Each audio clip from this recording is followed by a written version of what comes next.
পেরেছি যে আমাদের বিতর্ক কাকে বলে, কত প্রকার, কি তার একটি প্রাথমিক উপস্থাপনা আমরা কিন্তু দেখতে পেলাম যে আমাদের পক্ষ দলের বন্ধুরা এবং বিপক্ষ দলের বন্ধুরা, আমাদের জুনিয়র গ্রুপ এবং সিনিয়র গ্রুপ উভয় দলই কিন্তু চমৎকার, মানে এই যে অল্প সময়ের মধ্যে আমাদের কি বলবো, আমরা সিদ্ধান্ত নিলাম একটা স্ক্রিপ্ট, এই নামে মাত্র একটা স্ক্রিপ্ট আমরা দিলাম, পরপরই আসলে এমন সুন্দর যে উপস্থাপনা করতে পারে আমাদের শিক্ষার্থীরা, এটা কিন্তু আমাদের কল্পনার বাইরে ছিল।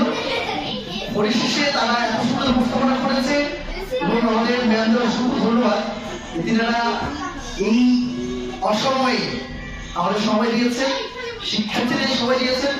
এই জন্য আমার পক্ষ থেকে, আমার একাডেমির পক্ষ থেকে এবং আমাদের ভাষা ও বিদ্রোহ ক্লাবের পক্ষ থেকে আমাদের সবাইকে ধন্যবাদ জানাচ্ছি। বিশেষ করে আমাদের এখানে মোট 12 জন শিক্ষার্থী আজকে বিতর্কে উপস্থিত হয়েছে এবং তারা বিতর্ক করেছে। যে সকল শিক্ষার্থী তোমরা আজকে করতে পারোনি, আগামীতে আমরা তোমাদের নিয়ে বলবো, অবশ্যই সকলের সুযোগ থাকবে।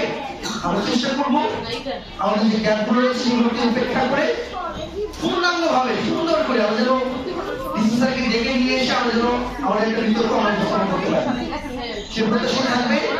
এবং আমার জায়গা থেকে আমি যতটুকু অনুধাবন করেছি, তোমরা তোমাদের জায়গায় অনেক ভালো করেছো, অনেক ভালো করেছো।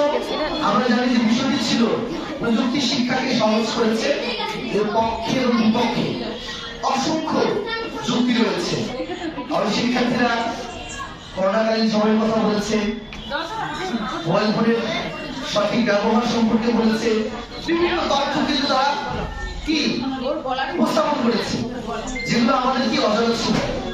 তো আমরা দিন শেষে আমাদের স্যারেরা, আমাদের ম্যামেরা মার্ক দিয়েছে, যারা মার্ক বেশি পেয়েছে তারাই প্রথম হবে, এটা নিয়ে মন খারাপের কিছু নেই।